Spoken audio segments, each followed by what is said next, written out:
Hi, this is Aisha Tyler. I just spoke with Kara on Really Famous podcast, and I have to say it was one of the richest and most fun conversations I've ever had. She also gave me an A in mental health, so yay me. I can go home and just write it in my diary.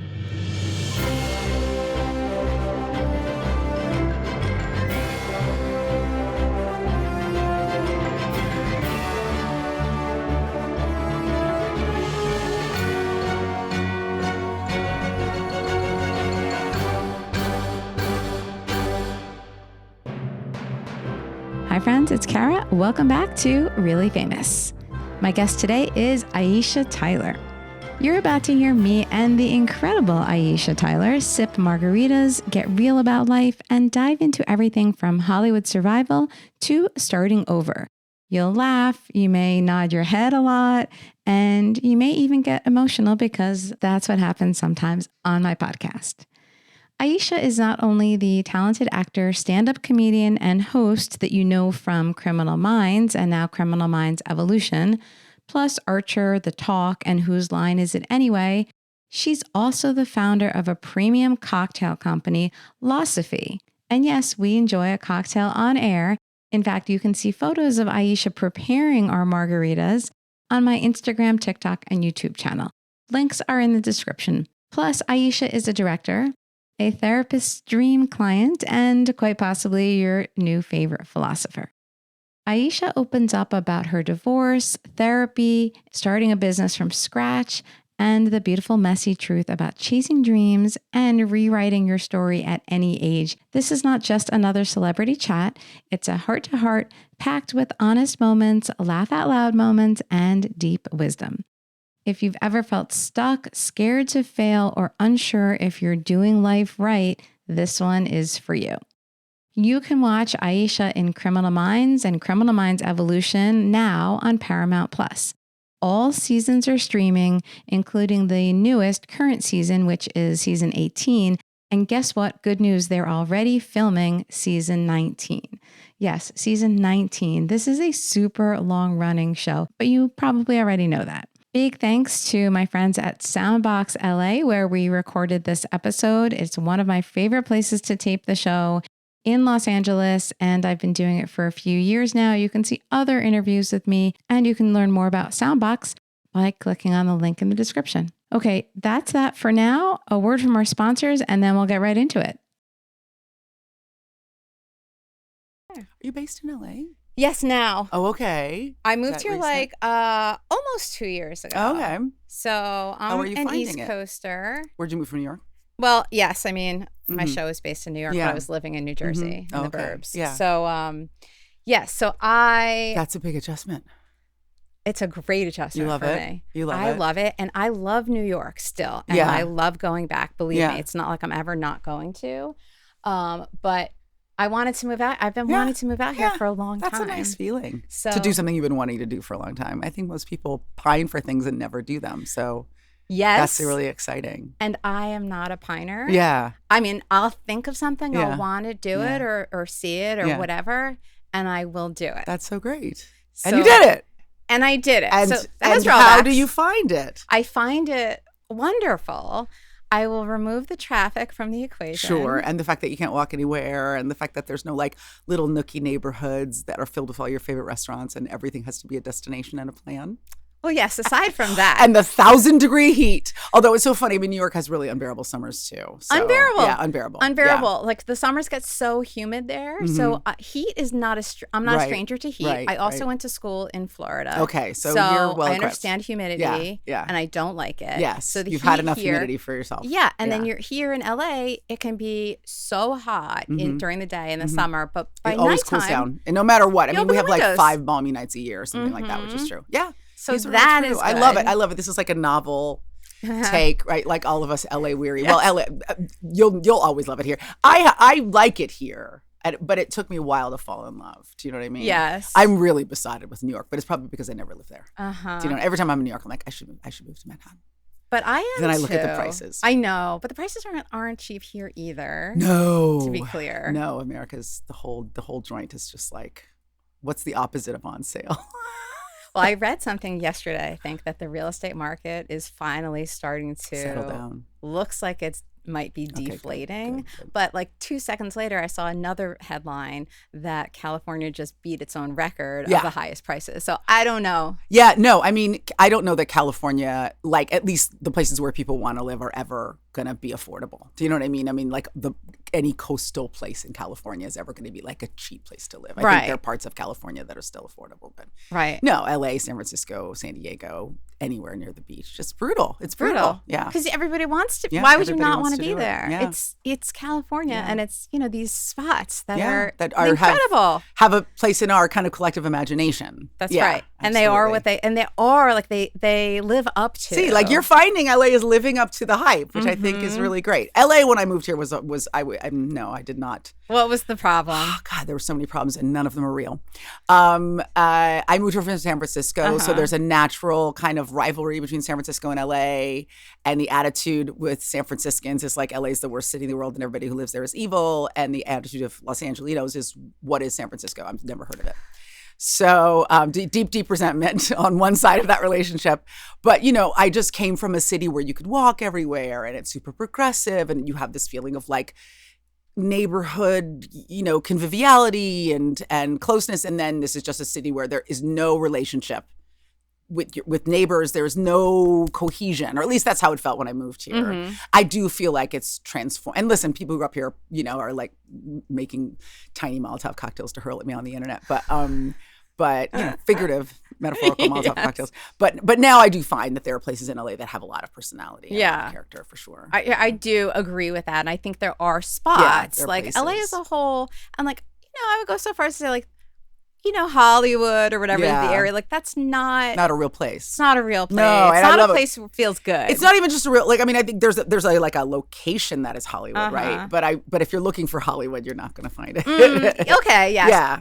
Alternatively, I'm still excited about the fact that I can drive anywhere and the billboards are all of movies and television everywhere. shows. Just us advertising to ourselves. Yes. This is a town of people telling themselves in the bathroom mirror, you're amazing. I see you. You are beautiful. You are talented. Just to ourselves, nobody else. Just advertising. Everybody here works in the business. Why are there ads up in this town? We all know what's going on. It's ridiculous. It's funny because at some FYC events, do you go to these? No. Okay, but you've been probably on stage at some. I don't think I've ever. Have I gone to an FYC? So an FYC, for everybody who doesn't know, is for your consideration, and there are these events to kind of pump up something that wants an award or to be nominated for an award. And typically aimed at a voting body. So I guess I have now that you mention it. So like, for example, if you want to be nominated for an Emmy, you'll do a panel with all the people on your show for Emmy voters.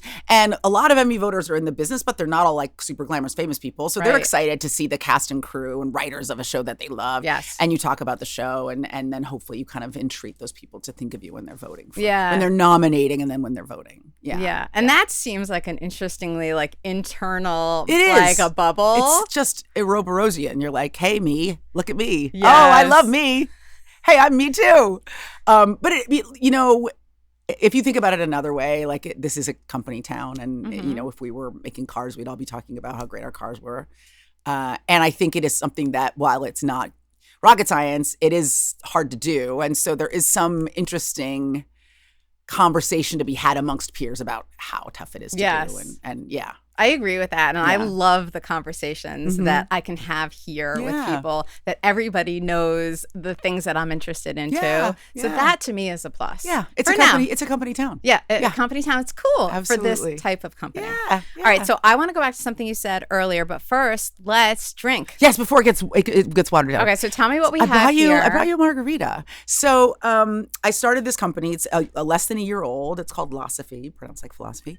And it's a line of organic ready to drink cocktails. And I wanted, I work really long hours and I do love a cocktail, but I'm very much like a strategic drinker. Like I'm a quantity over quality kind of drinker. So I want one really great drink. I would rather not drink if it's you're quality over quantity. Quality over quantity. Okay. So I want one great drink. Something's going to knock my socks off versus coming home and just knocking a beer or whatever like that.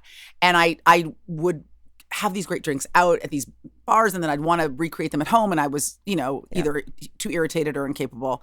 And so I started batching them so I could keep them in my fridge. So I could have like pour out like one great drink when I got home and sit down on the couch for an hour and just have like a moment for myself. And I thought, well, it would be really great if you could buy that at the store. But there are a lot of ready to drink cocktails out there, and they are almost universally made with really low quality ingredients. I know I sound like the fine print in a commercial, but by the way, this is an important part because I went to your website and the Philosophy website and I read that and I was like, yes, she's right about this. Yeah, they're really like so low quality that like, why am I putting this in my body? Like, for example, most ready to drink margaritas are made with oh my God, why can't I think of it right now? Malt liquor. They're made with malt liquor, which is, fancy beer if you grew up in the 70s. And then they add like tequila flavoring. So there's not even actually tequila in these beverages. So you're just being tricked. You're being hoodwinked. And I just thought if I'm going to drink something, if I'm going to put something in my body, I want it to be something that comes from high quality ingredients. So there's only 3 ingredients in here: tequila, organic, triple sec, organic tequila, and organic lime. And we make our triple sec with organic tequila because typically triple sec is also made with neutral grain spirit, which is like cheap vodka. So like, why have this really, really high quality tequila and then put like cheap vodka in your marg? Right. So there's nothing in here but organic Blue Weber agave tequila and organic lime.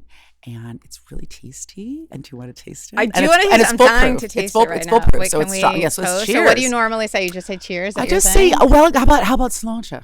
Oh, yes. Yeah. Sláinte. Ireland. Yes. All right. Oh, I totally taste it. It tastes delicious. Thank you. And like a real drink that like you would get like at a real place. At a bar. Yeah. Right, at a bar. Yeah.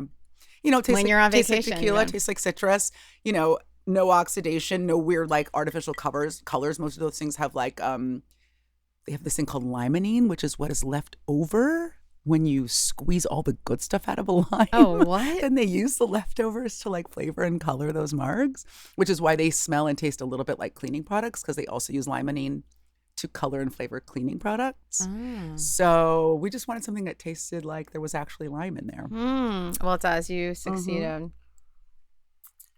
Okay, so congratulations on this, by the way. Thank you. It's been sell really them. Fun. You sell them online. So you can go to philosophy.com, but we also were in Total Wine on the East and West Coasts, and we're a year old, less than a year old, so we're expanding, a lot faster actually than we anticipated. But it's been really interesting because I'm a founder. So like a lot of this is about starting a company and the normal roadblocks and hurdles to like expansion, market penetration, a lot of really boring stuff. But it's been really interesting for me to think about my life in that way, because so much of my life has been thinking about it as an artist. And now to think about the construct and the mechanics of starting not a global business, but a national business has been like a nice part of my brain to exercise. I love that. Lots of frustrations, but lots of excitement as well. Yeah. But it is interesting because you're an artist and a creator, but at the same time now you are putting that business hat on. Yeah. And, at this point in my life, I think that like the part of my brain that is an organizer and a planner, and I always have been, has helped me get where I am as an artist, because, 2% of it is creation and the other 8%. Oh, math. 2 sips of margarita, can't do math. So 2% is like inspiration, and then the other 98% obviously perspiration. But another way to talk about it is it's just drive. Like it's just incessant industry, because so much of this business is telling you that you can't do things. And so for every like moment that somebody grants you an opportunity to make art, most of the time you're just kind of toiling in obscurity. So if you can't find a way to stay busy and stay structured, you'll wipe out. It is a really tough business. And I do think sometimes it's pretty impressive.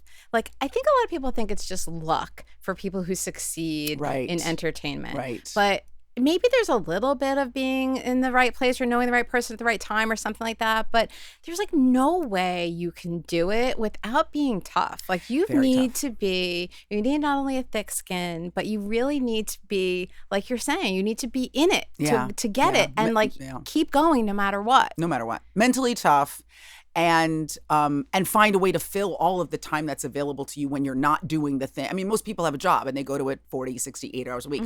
For actors and for many, many artists, you're not getting to do what you want to do. You're waiting for someone to give you permission to do it. And that can be pretty crazy making. Yes, you know what I mean? yes. Yeah, which I think is why you see, people want to say, oh, Hollywood is filled with nuts. But I think you have a combination of people who for whom their identity is so tied with what they do that when things don't go their way, it can be really destructive emotionally and psychologically. But then also, and I have a girlfriend who's a psychotherapist, and I love her because she picks me apart for free. And I'll do that too. Okay, good. I'm happy. I can't wait. I can't wait to be shrunk. One of the things we talk about is and maybe you can actually verify this for me because sometimes I think she makes this shit up. So she said that there's a test for narcissism. And that if you get above a certain number, you're kind of like a textbook narcissist. But that they exclude a couple of categories from this narcissist qualification. And one of them is doctors.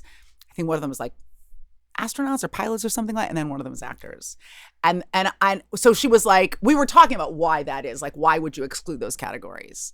And my thing was like, to be a doctor, you have to believe that, you have some kind of God-given or whatever your source is, skill to heal, like you're a life giver, right? That you can like resurrect the dead. You have to feel that way about yourself. And some people do it out of service, but I think a lot of people are really quite ego driven. And I think for actors, it's self-selecting for egotists, not because they're all narcissists, but because if they don't have a robust sense of self, they will be beaten to pulp and wash up pretty quickly. So the ones that survive can either be very narcissistic or just people who, even if they're told 1,000 times you're no good, have to still believe that they are good. Mm-hmm. And that kind of self-selects for a certain kind of self sense. Do you know what I'm saying? I do know what you're saying, yes. There are a lot of assholes, but the planet's riddled with them. So it's not like the entertainment business is special. But it is like, to make it to a certain point, you just have to, people keep telling you, you're too tall, you're too fat, you're too ugly, you're too black, you're not black enough, your tits are too small, your tits are too big. And you have to be like, they're all wrong. Everybody is wrong about me. And that's a very interesting mindset. Yeah, it's interesting when you say that, because I know some people who have, like, they would have had comments like that said to them, and they linger for their whole life. Yes. Right? So it's like, it can be once, and they self-destruct from it, and their entire life they're repeating that statement about you're too this, not enough that, or whatever, for their whole life. So, and it becomes just, like a refrain in their head, right? But to make it in this business, you will hear it thousands of times. Even in success, you will hear it. That person doesn't deserve to be where they are right now. They slept their way to the top. They're a hack. They're untalented. They got lucky. And you have to still believe that you're talented and that you got there on your own engine. And that's just and it's a very thin, like a very tiny needle to thread. Okay, I'm going to reveal something about myself that like I would normally not, but you just brought it into me. Okay, so normally tables are turned. I don't know what just happened here, but it's working. I'm going to go with it. I love it. I can't wait. So now you're the therapist. So often when I'm doing my show, or like I'm on my way to do an interview like today or whatever, sometimes I'm like, this is the coolest thing. Like, how did I create this for myself? Like, it feels like I need to pinch myself. Like, sometimes I'll be texting somebody who was a big star when I was growing up. Like, Talia Shire is the example I often use. Like, what am I doing texting Talia Shire, Connie Corleone, like Adrian from Rocky? How did this happen? And I'm kind of in awe that and I'm grateful that I'm so lucky to be in this place. That's great. Yeah. But I just this morning, as I was driving here to see you, was thinking to myself, I think there's a little shift going on inside of me right now. And it's shifting from luck. And I know that I did it, though. I know I created this show. Like, it didn't just happen to me. It didn't fall in your lap. It did not fall in my lap. Like, nothing about the show did. So it's kind of magical that I am in the place that I am, is what I have been thinking.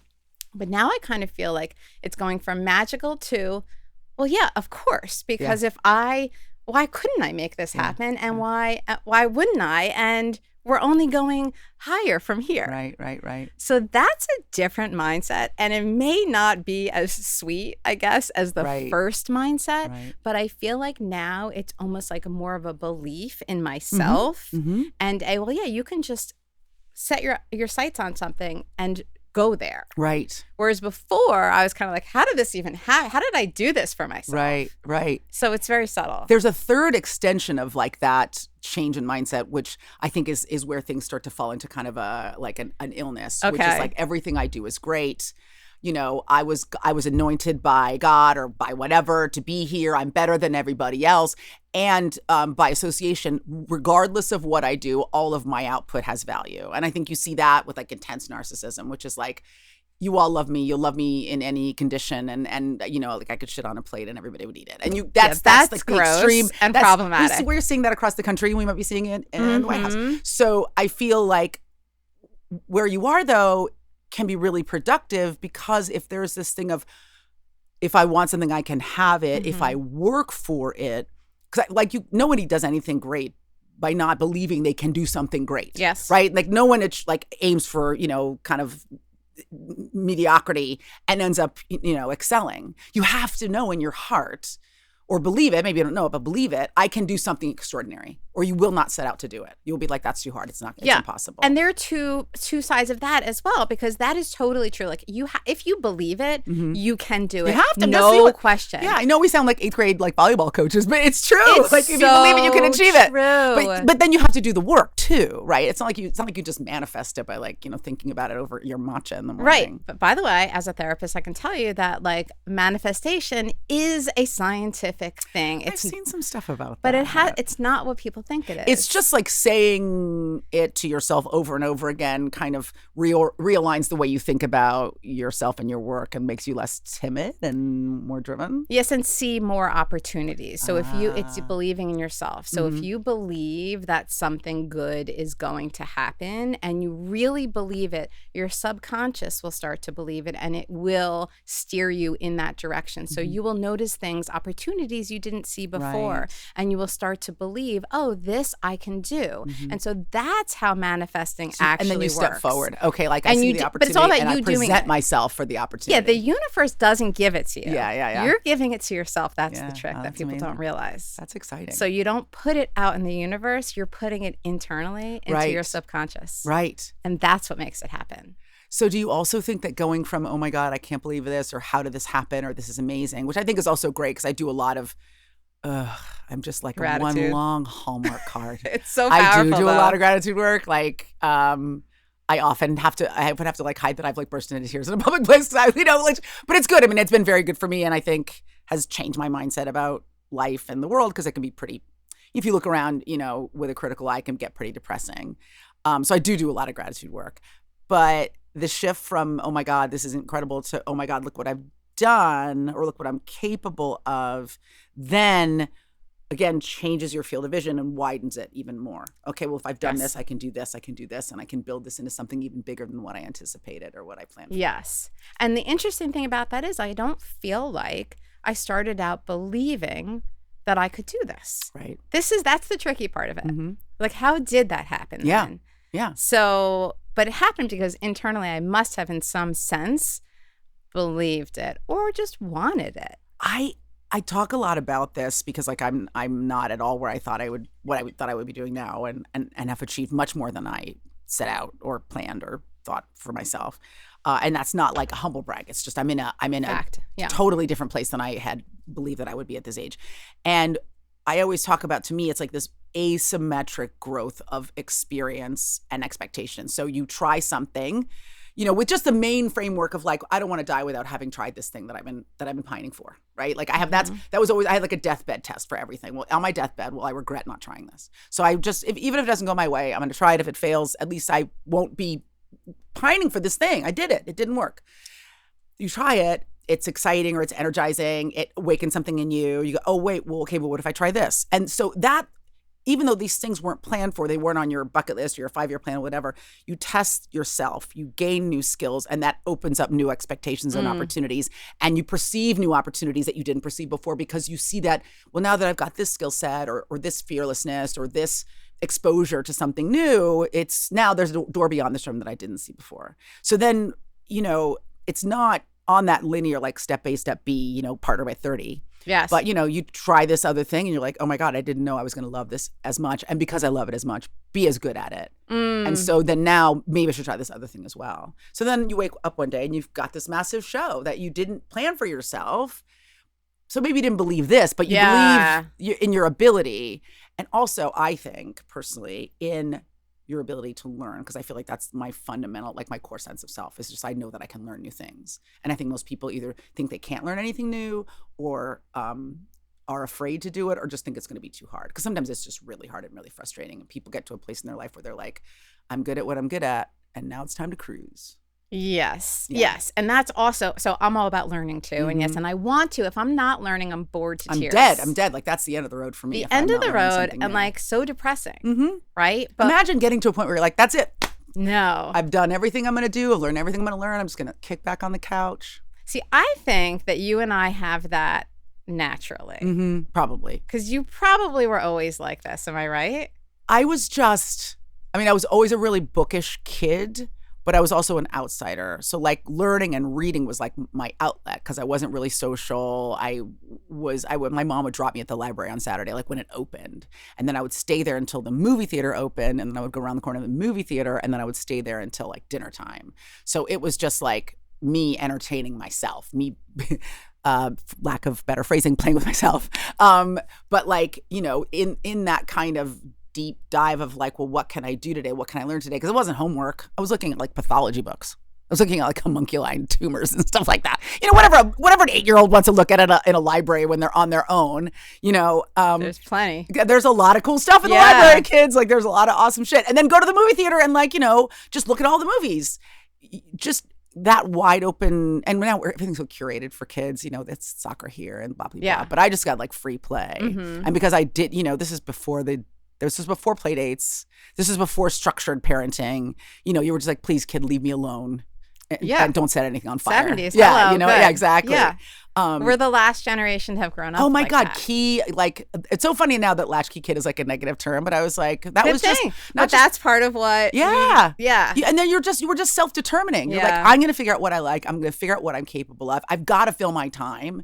You know what I mean? No one is doing this for me. I have to fill the day. Mm-hmm. And my parents didn't believe in television. So I just had to read. I read and I played with like sticks and dirt and climbed trees and all that Fabulous. stuff, And wait, they didn't believe in television, but they were okay with you going to the movies? Movies were okay. Were okay. Yeah. TV felt like boob tube. Like the video idiot box. Yeah. But films felt more, right. Kind of had bigger scope and were more, impactful. And I think they really loved my mom. They were both artists, so they really loved like film. They saw it as an art form. But it was also like the whole thing about it being a latchkey kid was it wasn't just that you had to like take care of yourself. Like you were required to figure out how to accomplish your required goals. Like you had responsibilities. Like I'm not going to come. The house better be clean and your homework better be done. And I'm not going to check in on you. I'm going to come back and it's going to be done. And there was no kind of like, oh, you didn't do it. Yeah. So. You just develop discipline at a really early age, like self-discipline. Right. So you think it was nurture mostly from being raised that way? I think it was. My parents are both quite intellectual, and my mom is like, we're both big thinkers, and I think that was just expected of you. Do you know what I mean? So I don't think there was an alternative, really.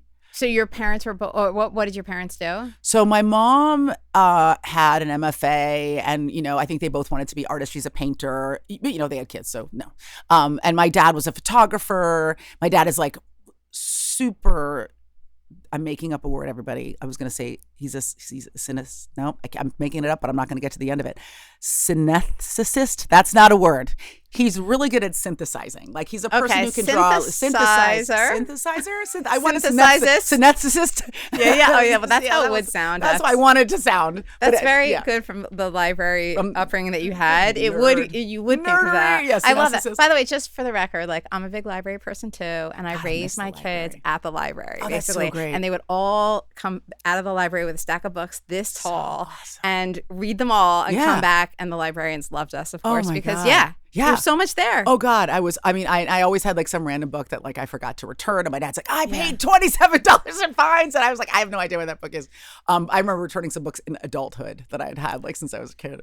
But okay, back to the story about your dad. So he was just a guy who could like talk to various groups, connect them. He was really great at like connecting ideas, and they came up during the civil rights movement. So my mom was in the Student Nonviolent Coordinating Committee, and my dad was a photographer. So he shot SNCC like talking to the Klan and all these incredible things. I mean, they were like really amazing just activists and artists in the 70s. But then they had kids. So, everybody got a job.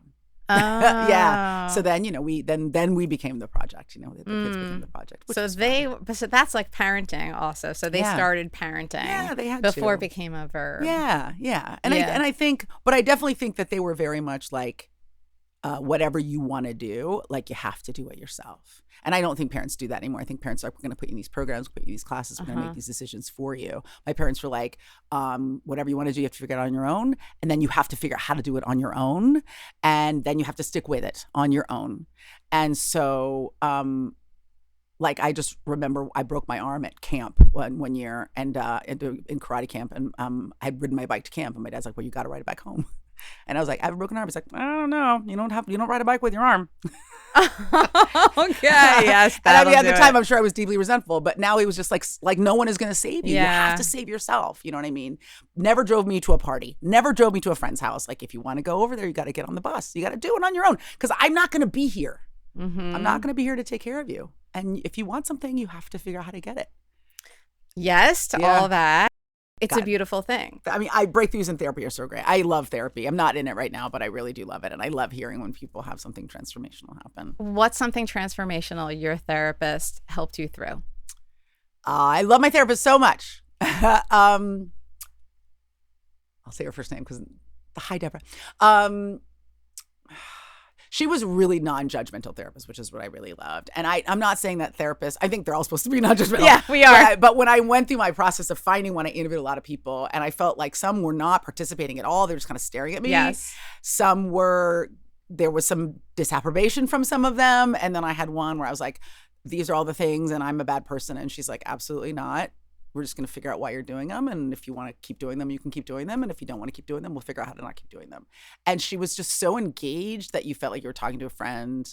And, she would say, and maybe you would say that a lot of therapies is you actually just talking to yourself, but you need someone who can help you like latch onto the things that are important and dig into the things that are important. And she just was, so what's one of the things that she helped me figure out? God, I haven't been in therapy in a little while. So I just have these very glowing memories about it. Like, I just remember like loving being in therapy and like, sometimes you wouldn't want to go. You're like, oh, I don't want to go there. Mm-hmm. And then I would always come out of therapy like I had my own Beyonce hair when I'd be like, yeah. Yes, that's great.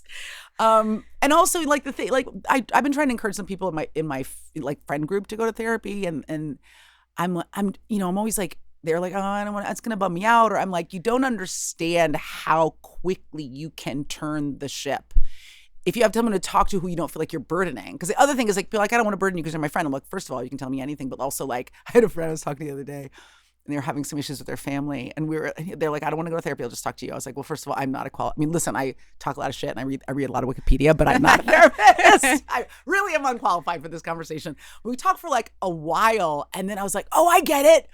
You need to set boundaries. I was like, if you'd go to therapy, they would have told you this in the first 3 minutes. It took me 3 weeks to get here. That's right. That's right. It can happen so quickly. I think that is a misconception is, it's going to be so brutal and rough and I'm going to feel so bad. But like, no, actually, there are some moments, sure, that are painful, but that's how you get there. And they're like few and far between, honestly. And the transformation that can happen like instantaneously. Is wild. And then this friend, when I said like, I think what you need to do is set some boundaries, not just for them, but for yourself. Like you need to see what's happening and then you need to tell yourself this isn't okay. And then you need to say it to them.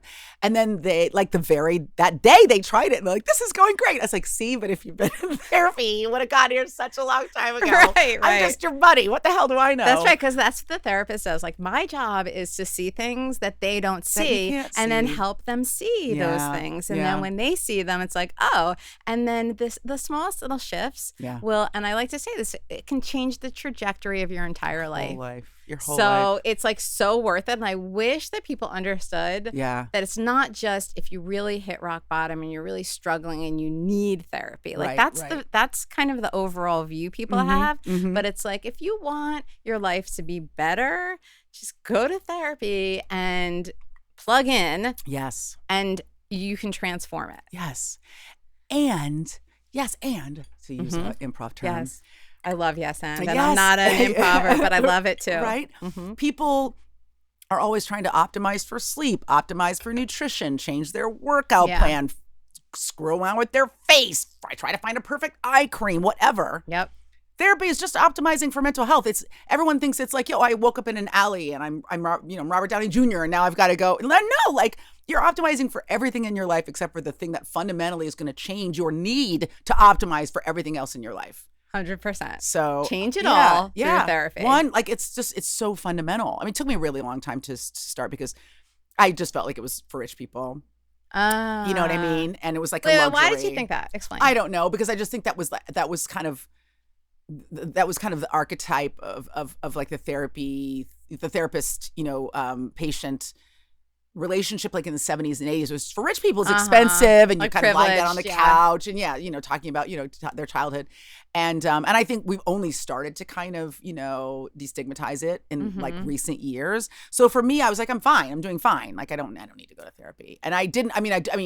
I didn't go to therapy until I was going through a divorce, and then I was like, okay, I really need to talk to somebody. So it was that kind of thing where you felt like this is a struggle, and I need. Yeah. It was probably like new feelings that I hadn't had. No matter whether you want to be married or don't want to be married, like a marriage is just like a death, and it's really, really painful for everybody involved, and and you kind of can't see a way through it. It feels very much like you're going to feel horrible for the rest of your life.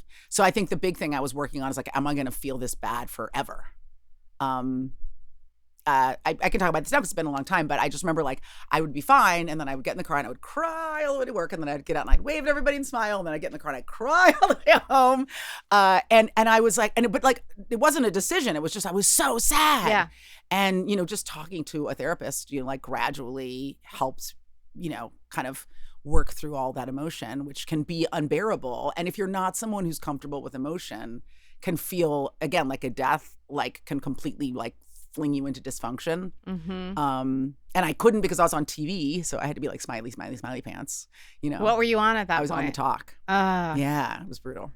So you had to really like turn it off and turn it just on. Glittery, smiley, and also like, I don't speak a lot about that, but I think it's instructive because I have other friends that are going through similar situations. Like, I was really trying to move through it with kindness. I really wanted it to be I wanted to be kind to my spouse. I wanted to be kind to myself. I wanted to model for my family and for other people a way of moving through the end of a marriage that wasn't destructive or cruel, and try to do it without anger. You know what I mean? And sometimes those feelings come up even when you don't want them to. And so I was really trying to stay compassionate. And so that just fills you up with another set of emotions, which is just intense sadness, intense pain, and like just feelings of loss all the time, And I think for people that are listening who are going through the end of a long relationship, it's very hard to know both that you love someone and that you shouldn't be with them anymore. Do you know what I mean? Those things are and so maybe that was the breakthrough that I had in therapy, was like, how can you love someone so intensely and also know so specifically and acutely that you don't want to be in that relationship anymore? How do you reconcile those things? They don't make any sense. If you love someone, you should want to stay together.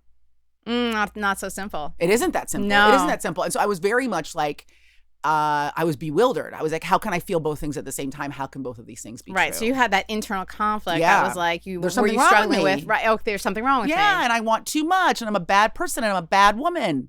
How can you, if you love somebody, you should stay with them. I'm very loyal. I have a very, like, that's pretty much like my core personality trait. So that was my probably core sense, is that I'm a very loyal person, and I stick with people, and I stick it out. And so to want to leave something when I love the person and ostensibly they haven't done anything wrong, like what's wrong with you? You want too much. You know what I mean? But you got past that. I did. I did. Yeah. It turned into an asshole. Woo. No, that's not what happened. No, it's an inside job. It's about learning how to see things. Well, just knowing that you deserve to be happy. And you're not doing him any favors. No. By being with him if you really want to. No, and he was a good person, and we just wanted different things, and everybody should get what they want. You know what I mean? everybody should get what they want. And I don't even think that's a narcissist perspective. I just think you only have one life. It's not. And I don't think, and again, the term narcissist, it's thrown around entirely too much. Yeah. And it's overused. I mean, there's something called narcissistic personality disorder, and that's a personality disorder, and that's like legit. And you're going to know if you're dealing with somebody who has it. Believe me. I've met them. Yeah. You probably have met some because of where you are. I have met a couple of people who are, their narcissism is so extraordinary that it's riveting. Like, you can't even be mad. You're like, oh, wow, you are something to really watch. Sick. This is crazy. You have no idea who you are or what your relationship to the world around you is. So have you seen people like that at work or in your personal life? In my personal life, at work, I mean, they're everywhere. It's not just Hollywood. Yes. Right? But the close proximity of this business. Yeah. And I think you could find other lines of work where you'd have this kind of proximity. I don't know, working on an oil rig or, being an astronaut, something where you're with someone all day, every day for many, many hours. So your intimacy with their behavior becomes just much, there's much more closeness. And so you're getting like the granularity of their personality. I mean, everybody has jerks at work, right? But yes, spending like 16 hours with somebody every day for different. 6 months. And plus they're putting all of their things on the table and like all of their emotions and everything. And then there are certain businesses that reward outsized personalities, or at the very least don't work to corral them in any way. So they can really like bloom. They can blossom. Right. The narcissism can really like reach its full potential.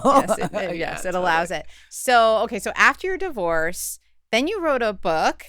I wrote a book right around in there, but it was actually, I think, before the divorce. Oh, before the divorce. Mm-hmm. Okay. And about your dating mistakes. Oh no, it wasn't about my dating mistakes. It was a book about failure. Oh yeah. Okay. So there were some dating mistakes in there because sure, I failed in a variety of venues, but the book was really about embracing risk and embracing failure, and about how I would have people come up to me and go, I want to be a comedian or I want to be a writer, but I'm afraid I'm going to fail. And I was like, well, let me just break it to you right now. You are going to fail. There's no way to make any kind of progress, to make any advancement. There's no way to get to where I am now without abject continual failure. They are twins. They are married. You must try. You will fail. You will learn. You will get back up again. You'll go again. You cannot learn from success. You can only learn from failure. And success is not the absence of failure. It's persistence through failure. And so then I had a podcast at the time. I had a podcast for 5 years called Girl on Guy, where I got to interview lots of really exciting luminaries, Anthony Bourdain and Charlize Theron and Viola Davis and my mom and Chris Rock. And I would always ask them to tell a self-inflicted wound story, which is a story about something that had gone wrong in their lives that had been their own fault. So it couldn't be like something that happened to them, but something that the call was coming from inside the house. And it was kind of, on its face, a way to humanize these people that seem, inhuman, that seem perfect, like they've fallen from the sky. But it was also a way to illustrate, that just imperfection is the engine. Imperfection and flaws and failure are the way that you get tough and the way that you understand yourself and the world. So then the book was, after I'd asked 220 people to tell that story, I decided it was probably only fair that I do it myself. So it was just a collection of those stories and kind of little takeaways from all of them about, mostly it was for comedy. I just wanted people to laugh at me, but also to say here's what I got from this experience, and here's what you can take something that might turn into fodder for therapy. I embarrass myself and I can't stop thinking about it, into, here's what I got out of it. And like, one of the stories was that I had a really intense fear of going on stage with my fly down. And it was unnatural. It was bordering on obsessive. And so frightened that was going to happen to me and everyone's going to laugh at me and it was going to be really embarrassing. And then one day I was on the toilet when they called my name, like the guy before me hadn't shown up, and I was literally like sitting on the toilet, and I was hearing them call my name for like the last time, and I sprinted out on stage and I started doing my material, and people were laughing really hard, but like not at the right places and not for the right reasons. And I finally realized that it wasn't just that I was like gaping, do you know what I mean? It was like not a subtle thing. And it was like that moment had occurred, right? And I froze, and I still had like another 10 minutes on stage. Like I couldn't run away. Also, I couldn't run away for a variety of reasons. You know what I mean? Like that would be a bigger injury than the one that was happening. And I just zipped it up and said, I thought you guys were my friends. And I kept going. And then that was it. That fear was gone. So that was like immersion therapy by accident, right? But it just proves like these things that you fear are not going to kill you. And in fact, embracing them removes that chink in your armor, right? And just makes you tougher. Yeah, you are filled with gems. That's so nice. Like, they're spilling out like so many. It's like there are so many things that I want to talk about that you said, because they are really all gems, and these are a lot of the things that I like to share with people too. So it's so good. I don't even know where to start. So the self-inflicted failure is so, because people don't think that they did it to themselves. No. And that's the whole trick, is to see. And the good news about that is that it means that you have agency. Right. Right. If you're a victim of outside situations or other people, good luck to you fixing it. Right. But if it comes from you, then guess what? It's in your hands. Right. Absolutely. And even if that person is a jerk, like that can be true too. Like I've had some people in my life that, I used to tell a lot of my friends, like, I would have these friends and they weren't good friends. And I'm so loyal. I'd be like, why am I so stupid that I love this person and they don't love me back the way I think they should be loved? And why do I still love them? And then I would just be like, well, my love is my own. Like, I can love somebody and it doesn't have to be requited. But I do need to remove myself from the situation that's making me feel like crap. Yeah. Right? And not turn it into this like, oh, God, you're so dumb. Why do you love people who are bad? And be like, well, you can't really control that. You're a loving person, so you love them. But then you just love them from far away, because when you love them any closer, like, you get injured. Okay. Yeah, you know what I mean? Like, I feel like the narrative that you're dumb because you fell for the wrong person is unfair. Okay, you're also not dumb. You did it for a reason. Right. Well, either to learn something or because you saw something in them or whatever. And I can't wait to hear what the reason is. Yeah. But like, there have definitely been friends in my life where like, I was like, geez, like this person is so horrible. But there was some part of them that like sparked something in me, or they were fun to be around, or they were exciting at the time. And then I realized like, this is not good for me and I have to get away. But then I'd still be like, I still love that person. What does that mean? Well, because I'm just a loving person. I don't see them anymore because that was bad. That was bad for me. And painful, and they can't learn and they never listen. And why am I talking still?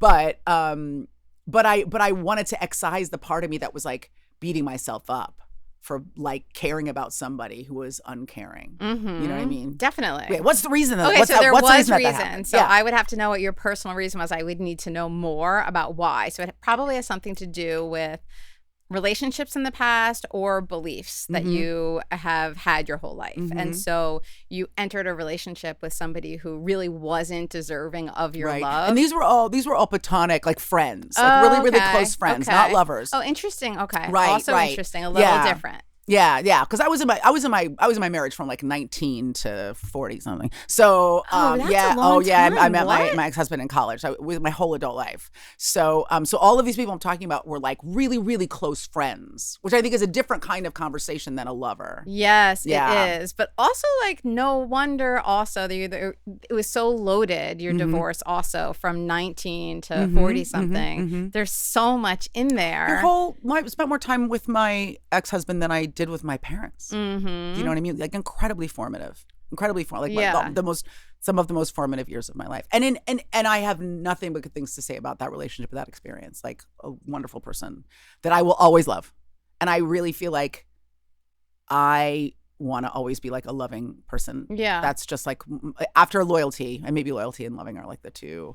It's just loyalty is tricky. Loving loyalty is tricky. Yeah, like loving is good, and all those things with your friendships that you're saying, like, well, why do I still care about this person? Like, I'm not going to label that as bad, like, because I do think you are a loving person. That is a good thing, and it is a little different because it's friendships you're talking about. And as long as you've put the boundaries up and you've kind of stepped away and realized, oh, this is hurting me, and then you're no longer getting hurt, but you still have a positive feeling towards them. Like, nothing wrong with that, right? And then also because the other way is that you're carrying around resentment, which I'm just not interested in doing. No. Like, it's just a waste of energy. It's a waste of time being pissed at somebody, and whatever. They're off skipping down the street. They're some golden retriever puppy. They've moved on to the next thing, and you're still pissed about it. And what does that get you? Yeah. Nothing. I'm so interested, though. I do want, like, the therapist in me wants to dive deeper. We're not going to, but to figure out what the loyalty is all about. Thing. I mean, no, we could do it for 2 minutes. But I mean, It is a fun, like really close friends of mine. I'm like, this is my fundamental, I don't know what there's a word for it. Flaw? Like not flaw, like like the quality, the way you see yourself. Right? Like your fundamental kind of piece like your identity. Yeah, like an element of my identity. The way that I believe, who I believe I am is that I'm a loyal person. So you value that quite a bit. I value that really highly. And you are that. And I am that. Like, for example, I've been with the same manager, the same publicist, the same lawyer for my entire career, over 2 decades. I've shifted agencies, but that's very much the nature of the business. But like everybody else in my life has been in my life since I started. It's very hard for me to put somebody down. Okay, so did you ever want to switch and didn't, or do you feel like they've been the right person for you? There have been like kerfuffles and blips, but I believe in investing in someone, and I believe that I just believe in engaging and investing. And if, and it's not about, I picked the right person and I'm great. Like I did pick the right person, but also they've grown with me and we've grown together and I've invested in our growth. Like we've done that as a team. You know what I mean? So that's a really positive, that's a positive attribute. That's a positive demonstration of loyalty. Okay. Versus right? like if they're worthy of it, yeah. and you don't need to change to something else and you see the value and you invest in the value, that's a good thing. Yeah, like we bet on each other, right? Like I bet on you, you bet on me. Like we built something together. Yeah, you know people what I mean? don't do that often. I think everybody, I think people are like, the world owes me. Especially less and less as the world moves forward. Right, towards like AI and whatever. I don't know. But so has it been? Is it to a fault? Your loyalty. That's the question. I think as I've gotten older, the parts of it that have been to a fault, I've worked on. So like I've put, I have a really good friend that I mean, like you're going to see this theme of loyalty in all of my life. Like my 2 closest friends from home, I've known since the 8th grade, and they're still my 2 closest friends. And then my 2 closest friends from college, like, I have friends and like they've just been there. They haven't gone anywhere. Like when I go home, I spend time with guys I've known since I was 13. And one of them was my best friend, was the best man at my wedding. I was the best man at his wedding. Like, I'm loyal. But one of my friends, he always goes, you have to prune to grow. That's the one. Okay, that is a yes. You do have to prune to grow. Yeah. But you're pruning the dead delicately, very like bonsai style. So as I've gotten older, I've been like, okay, and now this sounds mercenary. Because I don't think relationships have to be 50-50, and I'm talking about friendships. But I do think they can't be 90-10 all the time. There has to be at some point, some moment where the other person shows up for you. It can't just be you showing up for them all the time. So those people that I've had in my life where I felt like I loved them and I showed up for them and I supported them, but then when I needed them, they weren't available to me, I have let those people go. Mostly through attrition. It hasn't been a table flip. I just, slowly kind of fade because I'm also like not really excited about confrontation or conflict. Because I don't have any energy for that. I'm like, I have to make art. I can't be yelling at you. Okay, so I do think the conflict, the distaste for conflict is probably tied to loyalty also. Yeah. Agree. Again, I have to go back to something you just said, and then I want to go something forward based on that. I don't want to lose either one. So before, when you said, oh, shoot, I'm losing it already.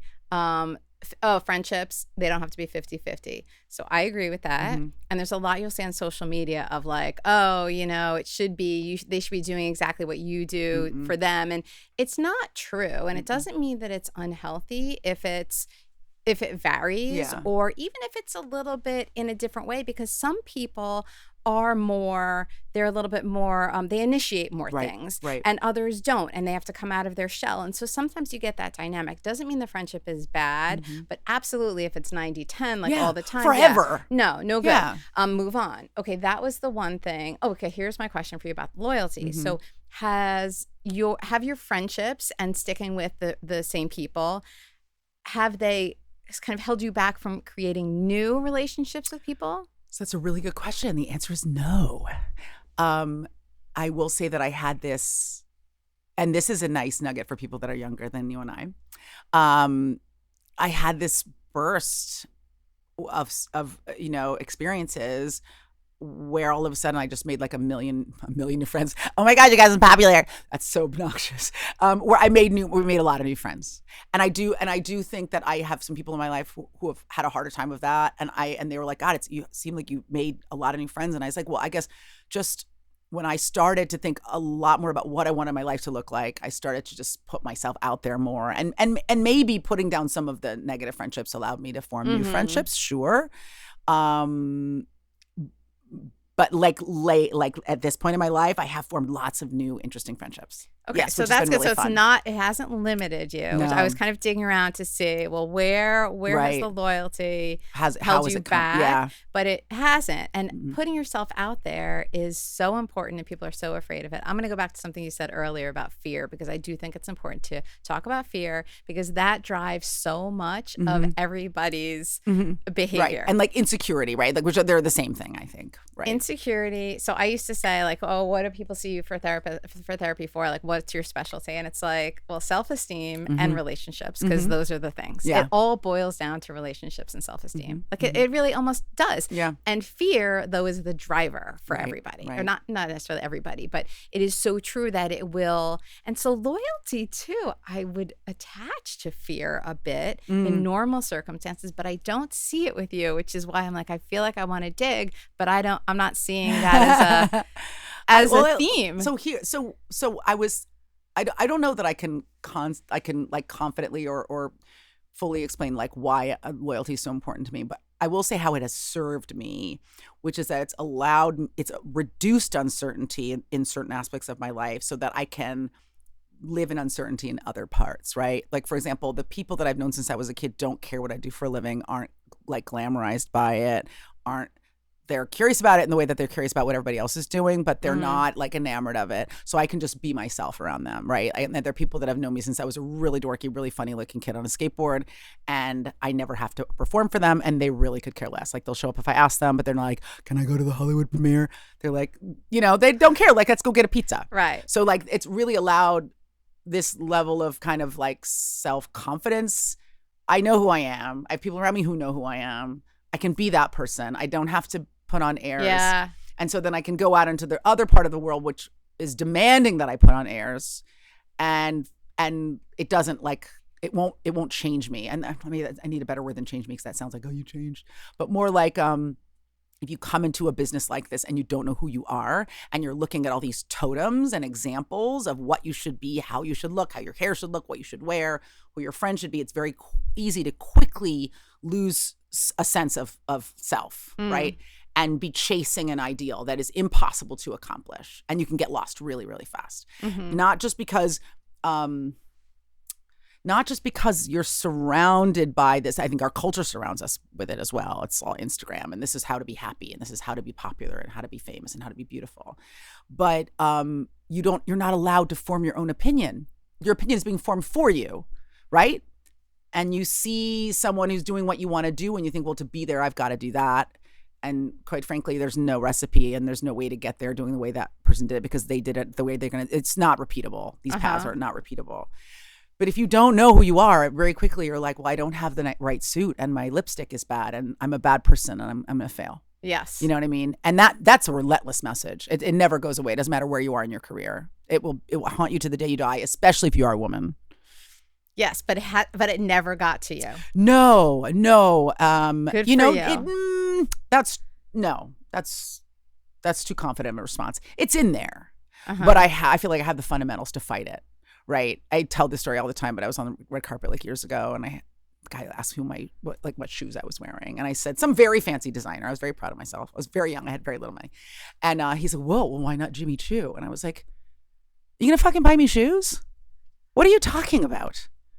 Like, first of all, I don't even know who you are, but why are you shaming me from the shadows of a red carpet? Like, and that is the business. Why not this thing? Why not more expensive? Why not YSL? Why not $1,000 purse? Why not a $3,000 purse? How can you win that battle? Yeah. It's unwinnable. So the only way to win is not to play. Right. Is it hard not to play when you're at the level of success that you are? It's easier not to play now because I feel like I have a little bit of success, and so I can reject it. And I constantly reject it. But it's like an everyday. Like, if that was the work, if that was my practice, it's to constantly reject the idea that like I need to buy more, do more, wear more, carpet more. I'm in this period right now where I'm trying not to shop, and and I'm repeating outfits, and that's like heresy. I saw you in that suit 7 months ago. what human being on the planet isn't wearing an outfit twice? Like, what is this stupid metric? But then you think, oh, does this look like I'm not successful? I'm not getting photographed. I'm not getting, memed. Like, should I be doing more? But like, I want to be making art. I don't want to be thinking about my stupid outfit. Yeah, yeah. And yet it's part of it's baked in. It's baked into the job. Uh-huh. And it's a constant kind of like, should I have been here when this person was taking a photo? Should I be like, should I have more famous friends? Should I be going with my famous friends and taking pictures with famous people? Like, what? What a waste of time. Mm-hmm. What a waste of time and energy. So true. It's beyond. It's so true. But you're being bombarded by it all the time. I'm sure. And I mean, imagine if I'm feeling it, how much more intensely someone might be feeling it if they were just starting out. Yeah. Like it feels like this thing that's completely out of reach. It's so interesting. I see that you have these ideas about how you want to be in the world that are so high level that but you're conscious of them all the time. And so your actions have to fall into those goals that you have for yourself or like those ways of being. It's really highly respectable. I totally respect it. Thank you. And can't be easy, but it's like you have these things like I want to have this divorce. I want to be divorced with compassion and I want to be kind about it and I don't want to do it with anger. And like that's a big goal. And this is one of those as well. And do you see that in yourself that you do that? I was thinking about it because I've been going through this period where this is very esoteric, where I'm trying to be more at ease. And that's that's the best way to explain it. Like I'm not an anxious person, but I am like super type A and like engine always on. And I always feel like I'm not doing the thing I'm supposed to be doing right now. Like I'm doing this thing right now, but what I really need to be doing is this other thing. And I have I have a really long to-do list every day. And I'm totally dopamine addicted. I'm like, I checked it off. I got all my to-do list done today, and I know that's what's happening. But, and so I'm really working on, in my head, and I imagine people listening might understand this, in my head, I think everybody else is so relaxed and I am the only one freaking the F out. I've dropped too many F-bombs in your show already. Do you know what I mean? Everyone else is just chill and I'm losing it.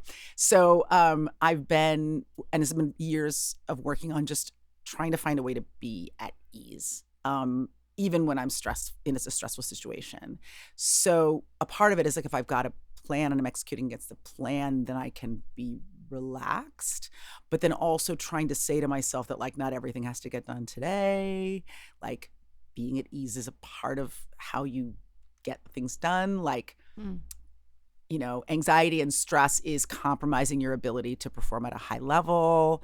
Rest is a part of performance. So that's been something I've been working on for like the last few years. It's just because my internal narrative is always like, oh God, you didn't do enough today. You didn't get enough done. And then I'm like, but who said what? Who are you talking to? Who set this level of like what has to be done? And I mean, I am very much like a type A, like running as fast as I can, wanting to accomplish as much as I can. I feel like I have, I'm in a privileged position and I want to leverage it for everything that I can. I don't want to feel like I left anything on the, like in my pockets, put it all out there in the field.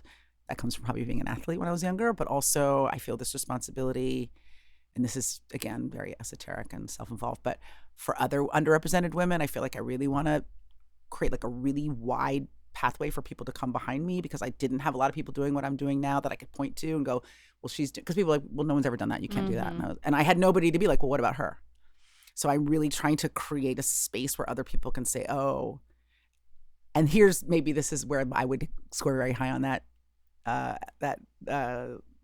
test, the egotism test, the narcissism test.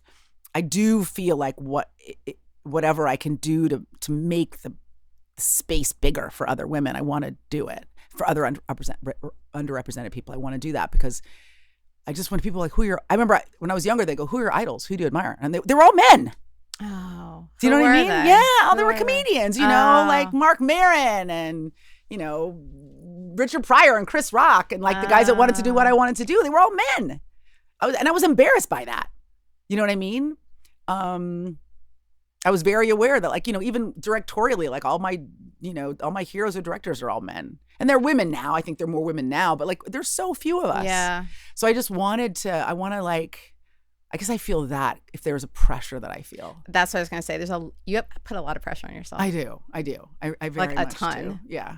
Yeah. That's that you, if it was the one part of my narrative that's like stress driven, it's like if I didn't cold punch this morning. I didn't have my vitamins. I didn't do this. I didn't get 8 hours. I didn't turn this thing in. Like that's my, and I'm really working on like softening that part of my personality. Right. But you have these like these internal like shoulds that you should be doing, like the sleep and like all those things. But you also have these bigger, huge ideals about what kind of mark you want to make on the world and what you want to do for other people. And that's a lot. Right. I mean, they're wonderful that you have those and they drive you to do the things that you are, but at the same time that's a lot of pressure you're holding every day. Yeah I mean, it's interesting. Like I don't think it's bad or good. I think it's interesting. Agree. And I like more of this. If only more people felt the way that you do and have these ideals for themselves and these standards for themselves, and they can think and look into the future and see what they can do and the impact they can have. Like that, we need more people doing that. You just don't want to self-destruct. No, you just don't want to burn out. Yeah. I mean, that's just like, that's it right now, right? Like, I don't think you're self-destructing, no, though. because I also thrive.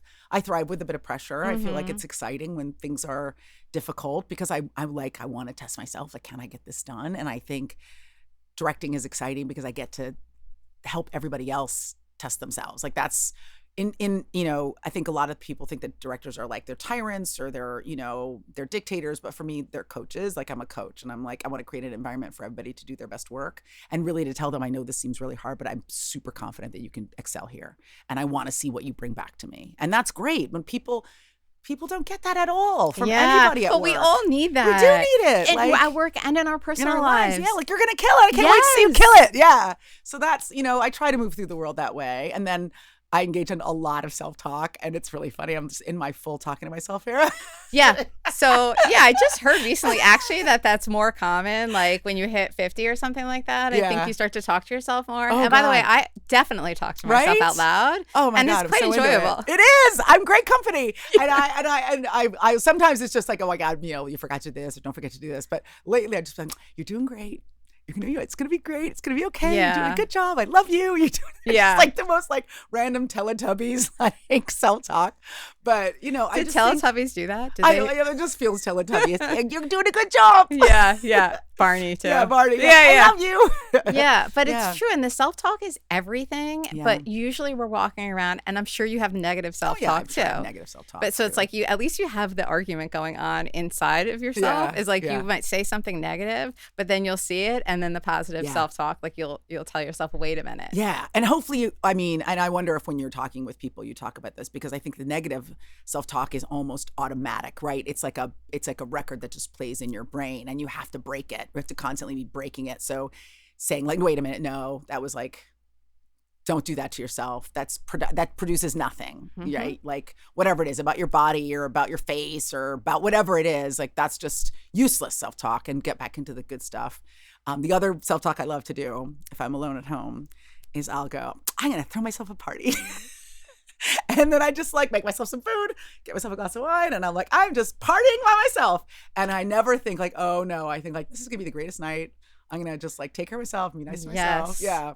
So, love that. Yeah, that's really good. I want to actually use that as an assignment for some people who I work with. Step 1 is just noticing it, right? Yeah. So even start tallying it. Put a tally mark every time that and you might be surprised by how many. That it's all day long. Yes, and it's like constant. Here's the other thing about the body. This was the self-talk thing I've been doing about the body. I just keep going, this body's carrying around your brain. Because I think we're just so fixated on how we look. I'm like, this body is carrying around your brain. Your brain is the most important part of you. Like the brain is what's like perceiving and seeing and feeling and doing. It's the most part. This little body with whatever this one thing is that you don't like is carrying around your awesome brain. Stop being so freaked out about your tummy. It's carrying around your brain. I love that. That's a gem. So here's something I try to tell myself about, like, I'll point out all my flaws to myself, my facial flaws, like, what is with this aging face? And like, I'm looking at my smile. I'm like, what is going on here? And then I'll tell myself, there's something about your face that makes people feel comfortable and feel like they can talk to you. Welcoming. So your face is very important to be the way that it is. You don't want to change it. You don't want to hate it. Absolutely. Yes. Oh my God. Like and also a friend just sent me a photo of myself in my 30s, and I was like, I look like a golden retriever puppy, not in a cute way. You know when like they're like 2 or 3 and they're like really floppy and droopy and weird looking? I actually prefer my face now because I just think like, look at all this, like the face is, I was alive. Look, she was dumb. Yes. She didn't know what the hell was going on. She was a ding dong, and I mean, she was a nice lady, but she was a dummy.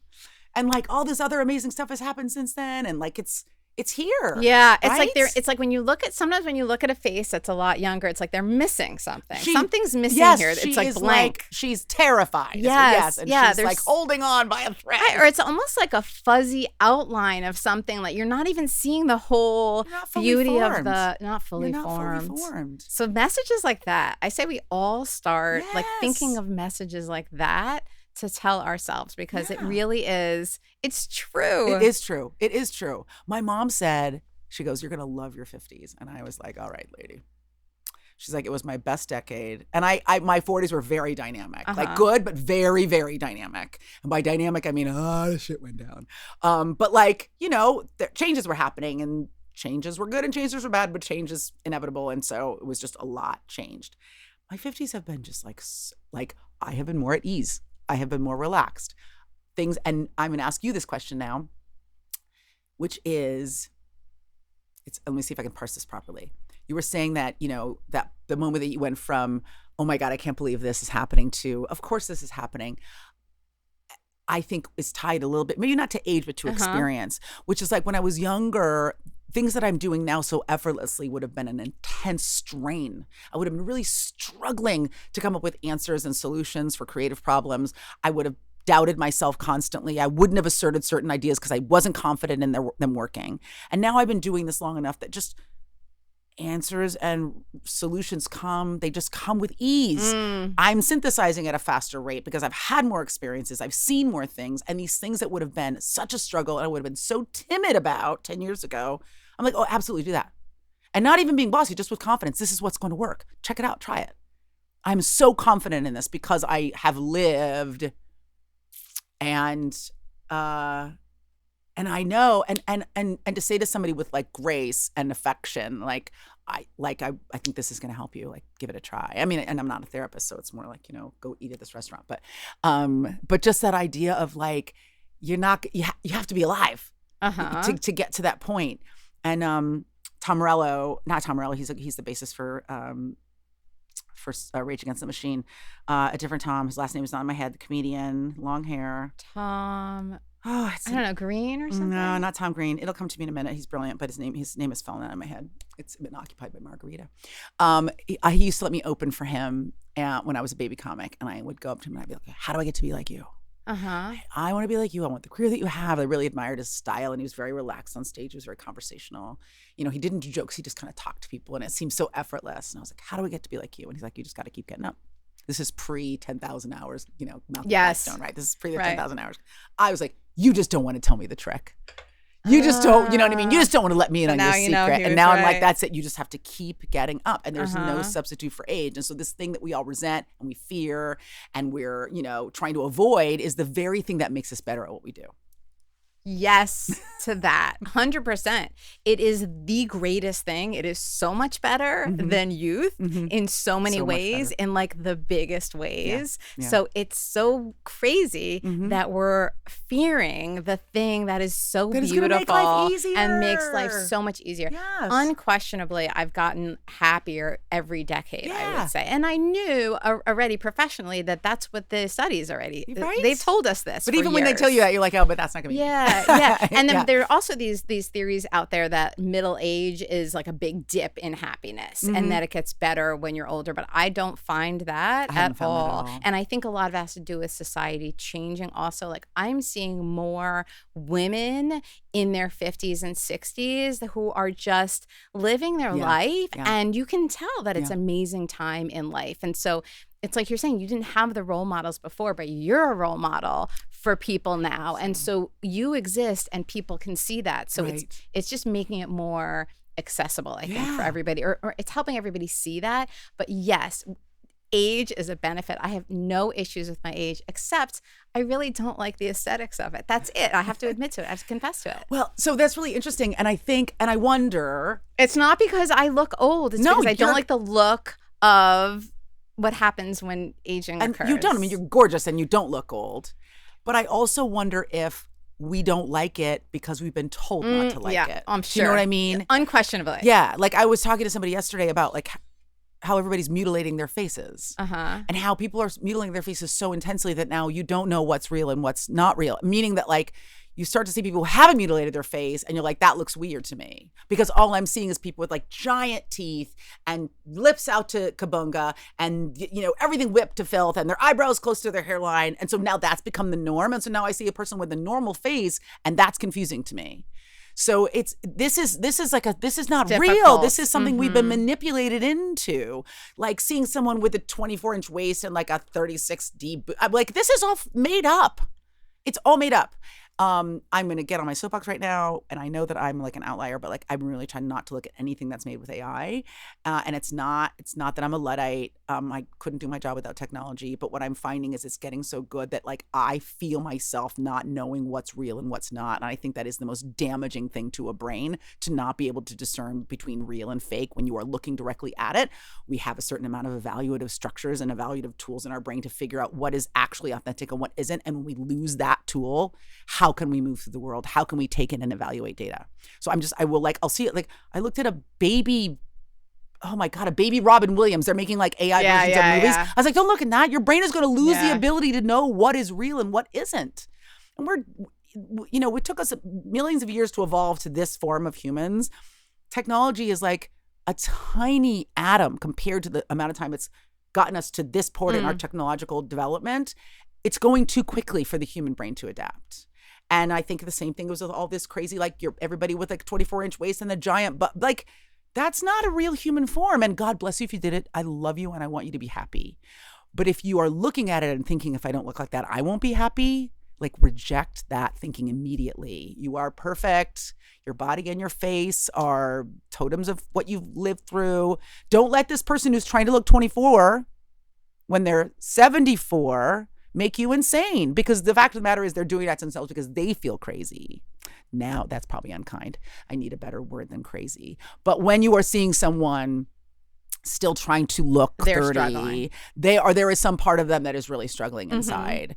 And it's easy for me to say, but we just got to work on like just inhabiting the body and being in the body. I know. It's like easier said than done. It's so much easier said than done. But I think you're right that we were kind of trained into this. I will also, just for the flip side of the coin, which is I also feel like if you have agency over yourself also. So if you want to, like if you want to dye your hair, you don't want to be gray. Don't be gray. Like it's the same thing. So at the same time, it's like I don't want to be judgmental of people who want to do things, but the bigger impact of everybody doing it is really harmful. Yes. I feel like people should do what makes them feel good about themselves. 100%. Without any qualification. I guess my thing is everybody is starting to look the same. And I guess that's just interesting to me. We think that that's what everybody wants. We think that's the ideal. But is it? Or is it just the trend? It's like self-perpetuating. Yeah, we're like a school of fish. And we're all swimming in, like, after that one front fish who has no idea what they're doing. Yeah. Yeah. So just to find a way to... I'm not saying don't do it. I'm just saying just maybe figure out why you're doing it and then do all the other things. Do everything in concert, right? To get to a place where self-abuse isn't the way forward. You know what I mean? That's not kind either. I don't want to say it's but I self-abuse. just think what you were saying, everything you were saying before I jumped in with the flip side of the coin was spot on, and that's what it should be. It really is. Like, love your body for all of the wonderful things that it's been through and what it does for you. And yes, your body is amazing. Amazing. And so, like a perfect machine. Like, perfect machine. I know. And nobody even like knew how to make it. Just made itself. And it's constantly making itself. It's constantly remaking itself all the time. I was listening for a while. I was in this real dude bro era where I was listening to like, Huberman Lab and all those guys, all the optimization guys, which was good for me. I got a lot out of that stuff. And there was some female like metabolic doctor on there just talking about the body as a process and not as a thing. like the body is a constant process. Like everything is constantly happening inside your body. You know, everyone's heard that thing that after 7 years, like none of the cells are the same, but like continually reinventing itself, continually accommodating for stressors. Like your body is like doing amazing stuff all day, every day, and we're all like, "Oh my God, I have a pimple." Yes. The focus is all wrong. Yeah, totally. Yeah, totally agree with that. Okay, all right. So I knew I'd have an interesting conversation with you. Yeah, it's so exciting. I love it. Like you have again shared so many of these great things. So I want to chat about Criminal Minds in a second. Yes. But I have to ask you one thing again that you said earlier that I wanted to follow up on. So because sometimes I'll get a thread and I'll be like, "Oh, I need to know more about that." So you said your 40s were a lot of things going on. So besides the divorce, what else was it? Oh, let's see, my 40s. So my 40s were, I think, I was growing as like my career was kind of moving more quickly. So I was traveling a lot. And that was just a lot of like exploration of like self and self-identity, you know, who I wanted to be friends with, how I wanted to be friends with them. I think getting married so early meant that like I had a really quiet life in my 20s. I hadn't really had a 20s. So I think my 40s were my 20s. Oh, honestly. So were you dating a lot and whatnot? No, I wasn't dating. I was just like raging. Yeah. You know, I was just going out all night. You know what I mean? I was just jamming around, staying out till 5 o'clock in the morning, which was fun. You know what I mean? And then, you know, my divorce, and that was when I decided I wanted to direct. And I talked about this a little bit in I think a post I did for Philosophy with my business partner, but I went through a year of yes where I was like, I'm just going to say yes to everything. I know that other people have popularized this. Shonda Rhimes, I think. Shonda, and I think Oprah, other much more interesting, famous people have done this, but I was like, I'm going to say yes to things and kind of like live in that space of fear, you know, like, and I had given a speech at Comic-Con about how much I loved the show called Penny Dreadful. And then the showrunner, John Logan, was like, you should come visit us in Ireland. And I was like, people always say that to you in this business, like, come visit us. And you're like, yeah. And you never do it. I was like, I'm going to freaking Ireland. Good for you. And, yes. Yeah. And I went by myself. And I think also my 40s was a time when I really started to get comfortable with being by myself, which I think we all fear. I think women specifically are very afraid of it for some legitimate reasons, but then I think also for some socialized reasons. And then if you're in this business and you don't have a million people around you, like, are you a loser? Do you know what I mean? Like, I can't believe they're by themselves. Don't they have any friends? But I feel like being comfortable with being alone is like a really important part of being an adult, like being able to self-soothe and care for your own emotions without like external stimulation. So I went on this trip. I read a lot. I drank Guinness. I made a lot of new friends, and then I went back and made my first short film there. So it ended up being this really like catalytic moment for me because I shouted on some shows. I kind of really grew and formed some new friendships, and then met an artist who was like, "Do you want to come make a short film back in Ireland in December?" And so it was my first like actual like narrative short, and then the next thing I did was I made a feature. So it was very much like these decisions of like choosing to self-sustain, be alone, put myself in uncomfortable situations. Like I went to the set of Vikings and I knew some actors on that show, and they were like, what are you doing here? And I was like, I'm shadowing. And like, it was that thing of like the nerd, like, you know, the 13-year-old nerd me who always felt like an outsider, always felt observed and like I didn't belong. You know, a younger me would have been like, yeah, it's kind of weird. And I was like, oh, I'm hanging out. Yes. And I was there by myself, and they all knew me from TV at that point. I was making sandwiches. I was carrying stuff to set. You know, I wasn't just there like hanging out waiting for somebody to wait on me. I was like, I'm here to participate.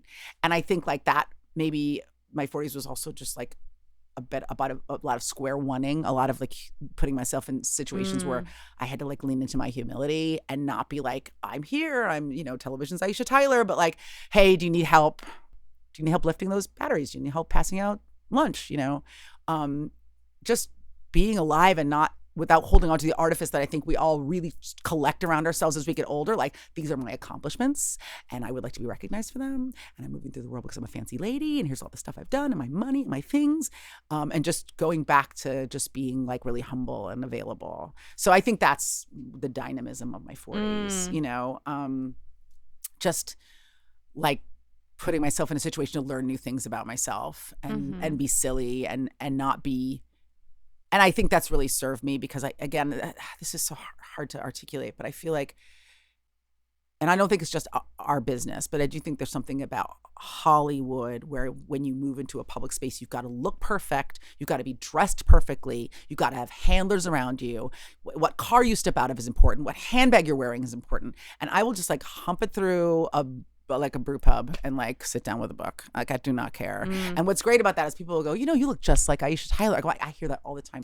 Can I have a beer? And then I go back to my life because like, who cares? I'm just a lady who does a job. You know what I mean? Like it doesn't have to always be like some encounter. Like your life is just as interesting as mine, and then if people are excited and they want to take a picture, great. But like, I don't need, and I don't want to need the feeling of moving through these spaces in some weird ass famous fancy way. And there's a famous person whose name I will not mention. I'm not even gonna say what their gender is, who will often when they go into a place have people go in first to announce that they are coming because they cannot bear the feeling of moving through a space without being recognized. But also maybe what they can't bear is the idea that they would not be recognized. And I'm like, who cares? You're just a dude or just a lady and you put your pants on one leg at a time and you poop like everybody else.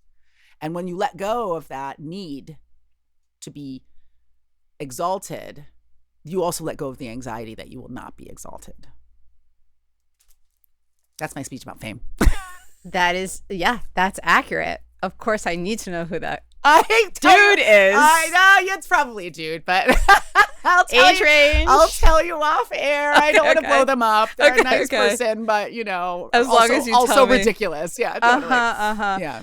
That's a touch on another thing that I wish we had time to talk about because I do feel like it would be interesting is the difference between a growth mindset and fixed mindset. I do. The real actual. Well, I want to hear from you because I'll just give you like my dude bro. I listened to a podcast thing about it, but I bet you do then if you listen to it because it's just a little different than what people think, but you definitely have a growth mindset and that is such an easier way to move through the world. If you have a fixed mindset, it's you believe that people can't really change. Like we are who we are. Right. We're as smart as we're going to be. And so what that ends up doing is it makes you be afraid of proving that that's actually wrong and you're not that way. Right. So if you believe that you're an intelligent person, I'm smart, so I have to always be smart. I can't look bad. I can't make a mistake. Yes, because then it will show, you're not really smart. And then that threatens your entire identity. So it makes you fear failure and it makes you feel like you need to feed that all of the time. Whereas if you see yourself as somebody who is constantly learning and improving in life, it's much easier to set yourself up in a place where you're going to fail, which as you know is key to success and key to everything. Yeah. So you have a growth mindset. I love that and I do, and I think the other thing about knowing that I don't have a fixed mindset is that I am not at all the person that I was when I was 15 or 25 or 35 or 45. Like at all. At all. There are elements of that personality, elements of that person in me, but I'm such a different person. And thank God, you know what I mean? Like what if I'd stopped growing, like that would just be a tragedy, an absolute tragedy. Like I really hope I'm not going to be the same person in 10 years either. Same. You know what I mean? Like, I absolutely love evolving. And I wish I knew that life would constantly be a series of evolutions. Yes. Rather than I was going to hit a wall and that was going to be like the end game for me. And, and I also want to say that for people who feel like I had this life in mind for myself and I have it and I'm good, like God bless, because not everybody craves dynamism and not everybody can tolerate it. Do you know what I mean? And I think there's some people like, I want to just like, I got like my 5 or 6 pieces in place and I'm cool. But I even think in those environments, you might be surprised by the ways in which your feelings about your life could be improved by like just little changes or like I'm learning a new language and it's so hard. I'm so irritated, so frustrated. I'm so irritated. But also like I can feel myself getting better at it every day and it's great. It's great. It's great to feel, as an adult, feel yourself getting good at something when you feel like all your learning days were back in your teens. Okay, I have another thing I want to share, because again, you're triggering something else, is there's this period in between when you know how to do something or when you don't know how to do something and you know how to do it, right? So you might set your eyes on something, say, I really want to be good at this or know how to do this, but here I am. So there's this big gap in between. There's this period of time where you're learning it and it feels very uncomfortable. And a lot of people can't tolerate that zone. And so it's like they don't even want to enter that zone. So all that does is it keeps them in this one space. Right. So if you can learn to lean into that zone and the discomfort of it and learn to be comfortable in your discomfort, it is a huge advantage because it will take you places you never even thought you could go. I love that. I love it. And then you start to crave it, a little bit of the uncertainty and the fun of like what's going to happen, which I always used to say when I was going through my divorce, and friends were going through bad breakups. I was like, listen, you can change it from what's going to happen to what's going to happen, which I love. And that's been something I've used. But I'm doing Duolingo. I'm not really shouting out Duolingo, but I'm just, everybody's doing language? Duolingo, Irish, Gaelic. And and I am such an apple polisher, and I really need to get an A+ in everything. So the big struggle for me is just like surrendering to when I don't know the answer and not like going over to Google and looking it up and then coming back to the app. I need to get an A in everything. So I've been trying to break my kind of like nerdy childhood nature and be like, it's okay to just like make these mistakes, which I was just talking about how important mistakes are, but just be living in I don't know the answer to this question. Like, it's okay. It's just an app on my phone. You know what I mean? It's not gonna show up in the public record. Yes. But yeah, it's been really, really fun. And it's also for people out there who want to learn something new. It's a game, and I love games. I love winning games and playing games. So it's like that. If there was one thing I was like, I probably need to do less Duolingo because I'm just like on the toilet at 3 o'clock in the morning, just trying to hanging out with Duo. I think there are that's not the worst, There's use worse of time. vices that I could have at 3 in the morning than doing Duolingo on the toilet. Yeah. Okay, so speaking of evolution. Yeah. Criminal Minds evolution. How's that for a segue? Oh, beautifully done. Thank you. Artful. Very elegant. Well played. So, all right. So, Criminal Minds Evolution is back. Yes. And I think it's still the beginning of the season. How many episodes do you do now? So we do 10 a season. We were doing between 22 and 24 when we were on CBS. Yeah. And now we're doing 10, which is much more kind of normal for a streaming show.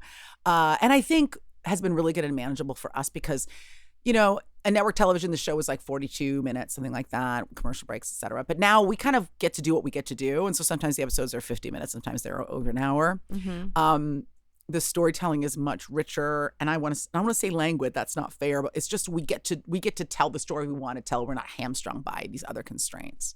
So that 10 episode run, I think, there's an old saying, I don't know who said it, feel free to write in, that in like when you're doing 22 episodes of TV, you'll do like 8 great ones and like 6 fine ones and then like 8 really, really poor ones, right? But with 10, like you can do 10 perfect episodes of TV. You know what I mean? It's a long production schedule. It's a heavy lift, and you never want to like have a layup in there. You want everything to really hang together beautifully. So these 10 have been really just like an ideal number of episodes, because we also were doing these kind of like freak of the week. It's bad guy every week, unsub every week. And now it's much more serialized. There's more time with the characters' backstories, their personal lives. And then we always have some kind of like longer, almost like a puzzle box arc, some mystery that lives through the entire season. So it's just been a much more elegant way of telling a story. And it's so good. I mean, we're in the middle of filming season 19 right now. We just started. And it's just dreamy. So you're filming now. We're filming now and we're airing now. Oh, yeah, okay. Yeah. So you do it that far in advance? Oh, yeah. I mean, I wish I could tell you that we had a way it now that we've moved to streaming, because we moved, then almost immediately it was COVID, and then there was a strike. So there's nothing really categorically set about how we're doing it right now. But the show is doing well, and it's people know it. People know it. And I mean, it is outrageous. Yeah. And your fans are they are loyal. Oh my God, talk about loyalty. Talk about like just deep knowledgeability. Like these people know everything about the show, everything about everybody. And like dedicated, engaged. There are other shows that have run this long, but this is an unusual kind of show. There's nothing like it. And the fact that it's this strange global phenomenon, and that people can go back and watch it from the beginning all the way through to now, Yes, it's a very intense fandom. So what do you think what's the magic ingredient that has people so intense about it? It's a question that we get asked all the time because it's a very dark show, and I give the same answer, which is I think like fundamentally, it's a show about fear. It's a show about our fears, and people are engaging with their fears when they want, and if they're human fears, they're real fears. It's not like watching a show about monsters, right? I mean, these are they're legitimate fears, but that there's this core of like dedicated, tireless people that are working around the clock to make sure that the rest of us are safe. And that's there's a deep comfort in that it is, in some ways, it's comfort food. But there are good guys working very hard to put the bad guys away. Okay. And it's intellectual. It's not, sure, we kick a lot of doors down and bust a lot of bad guys, but it's not like a typical cop show. It's a show about people using their minds, using their brains to solve problems. And to me, I think that feels less ephemeral than just like the bad guy, boo, boo, boo, boo, poo. You know what I mean? Yeah. Like, these are people that like every minute of every day is dedicated to like tracking these guys down and stopping them before they do more bad stuff. Right. So it feels soothing, I think, to people, the number of people that have come up to us and been like, I'm going to become a criminologist because of you. I'm going to go into, forensic work because of you. I want to become a lawyer because of the show. That's like an unusual way of relating to the people that watch your show. Like, this changed the course of my life. And it's very much because we're all thinking really hard. It's a show about people who think really hard. That is the show. The show is not coppers and bad guys. 50 minutes out of the hour, we're sitting in a room talking about bad guys and why they do the things they do and how to stop them. Yeah, it's a puzzle. And people can engage in that way, in an intellectual way. And do you feel like when they meet you, do they feel like you're that soothing person to them? Like, is that the reaction you get? Yeah, it's interesting. I'm really trying to think about like what people are just excited. I think they love the show. I think when you see somebody every week on your television, you feel a connection. Yeah, you think you know them. You feel like you have a connection to them that's specific and intimate. I try to be as kind as I can because I'm caring for a relationship that I didn't build. You know what I mean? Like they've set up a set of expectations that I had nothing to do with, and I want to make sure I can't service them fully, but I don't want, like I know the number of times I met someone I admired and they disappointed me. It was heartbreaking. You know what I mean? I very much am like a don't meet your idols kind of person because there have been a couple times where I really got oh yeah. I mean, not very many. I'll tell you a good one. Okay, good. I'll tell you a good one, which is I met I'd broken my arm one year snowboarding in Park City, and name drop, and I was going to the Golden Globes, and I was very dressed up, but then I had a sling on my arm, which was not the greatest. And Clint Eastwood was there, and I didn't even say I'm a big not. I almost never go up to people. You know what I mean? Because how can this interaction ever be as exciting as the one that you've made up in your head, right? Okay. But I was just standing there talking to someone next to him, and he goes, "Oh, what happened to your bum wing?" That was it. That's all I needed. Fabulous. That was exactly what you needed Clint Eastwood to say to you about your broken arm, right? I think I fainted. It was the greatest. I'll never forget it. And I just feel like a little bit of generosity. Like I know what that tiny bit of generosity did for me. So I really just try to be as kind as I can. And beyond that, I really haven't had any really wild fan interactions. I think people get excited. And you don't have stalkers and whatnot? I think everybody on the show has had their fair share of kind of like overly intimate fans, but I think we all work really hard to, just create separation in our lives. And yeah. That's a fine line, it is. I think. It is. Yeah. Especially because here you are with these high-minded right. goals, right. like of what you want to project and what you want to do and what you want to protect also. But at the same time, it's like with this other stuff happening. Yeah. I mean, you just have to be aware of it. Yeah. You have to understand that it exists and put protections in place to keep, yourself and your loved ones kind of separated a little bit from, the public eye. I think it's as important for the people in your life as for yourself. Yeah. And then beyond that, just try to move through the world with a bit of awareness. You know what I mean? I think some of the weirdest interactions I've had have not been with fans, but have been with like friends of friends. Like you go to a bar with your friends and then a friend shows up and that friend wants to like wear you out. Do you know what I mean? And like that, I think that's been like the most oppressive when like a guy who's like a friend of mine is like, so like, tell me about Hollywood. And you like have a nice conversation with the guy for like 20 minutes. And then he's like, so, tell me about Hollywood. And you're like, dude. Dude, the meter is up. But yeah, I've been fortunate that I haven't had any really, really negative experiences. Like this one night, I just remember I was with some friends and the bartender, and I was like, someone has to do something. And he just went over, he's like, buddy, you gotta go. And I was like, super tip for you, buddy. Super tip. Yeah. Sometimes you just need somebody else. Yeah, but you know what? I mean, you don't have to be in my line of work to have a guy at a bar wear out your ear, right? That's a unique experience for any woman, and I'm sure plenty of men, on the planet. Like sometimes a guy just needs to go. That's absolutely true. A guy just needs to go. Yeah. All right, so let's wrap up with. I think you said you gave me so many great nuggets that people can take with them. I love therapy. I just came to therapy to therapize. That's not a word either, guys. That's synesthetize and therapize are the two words that I made up today. Somebody has used that on this show before. Yes, I believe it was Kim Coles, actually. And she was giving, because you're going to do this too at the end if you don't mind. Like I always ask, can you say something for the camera? Like almost like a testimonial, like, hi, I'm Aisha Tyler. I just talked to Kara and blah, blah, blah. And I think that's what Kim Coles said. I feel like she therapized me. Yes, we therapize together. The mind is the most interesting thing, right? Like, yes. It's the most exciting and interesting thing. So let's embrace it instead of be afraid of it and run from it. Yeah. Like it's carrying around all your dreams and hopes and aspirations, man. Like you gotta love it. 100%. Yeah. Okay, so Criminal Minds, everybody can watch it on. Oh, it's on Paramount Plus. Actually, every episode of Criminal Minds and Criminal Minds Evolution is on Paramount Plus. You can stream it from season 1 if you have absolutely no personal or professional obligations in your life.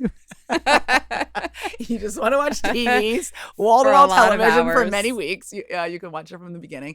And then we are season 18 of CME, which is season 18 of Criminal Minds, which is season 3 of Criminal Minds Evolution, is airing now.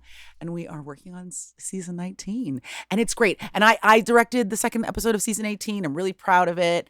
I did episode 6 of season 17, which I think is like a really high water mark of my episodes for the show. I love directing the show. It's rad. I imagine that everybody with you directing would really appreciate you directing too. I mean, I'm sure there are other good directors too, but I can't imagine that your approach wouldn't be so good and positive for everybody. I have this. This is true. It's not apocrypha. I have this story. I was on CSI, on the original CSI Vegas, and Quentin Tarantino was a big fan of the show. So he came and he directed the season finale. And so I didn't even have that many scenes, which is really disappointing that it wasn't like all the Aisha Tyler show when Quentin was there. I think I had like 2 scenes.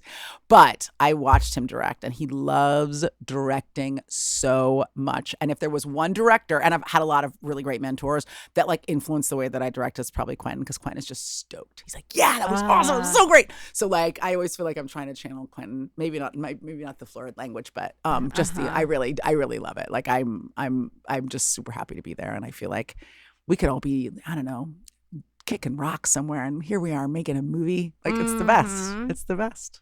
Yes, perspective. Yes, and you are in good shape. Oh my God, that's the best. Clean bill of health, or I'll take an A. I don't need an A+. I'm not going to give you an A+ because then you're going to feel like you need to maintain that A+. Yeah, you're right. But the fact that you're growing and constantly learning and questioning and thinking about things is really what gives you the highest marks. Yay! The highest score. Oh my God, I'm thrilled. So good for you. Yay! It's cheers to you. Thank you. I'm thrilled. Oh, now out into these streets to do some dirt. All right, Aisha Tyler, I have to say, this goes up as one of my favorite talks. Just like Aisha said at the beginning of today's podcast, I feel the same way. Do you? Let me know by visiting me on social media and adding a comment.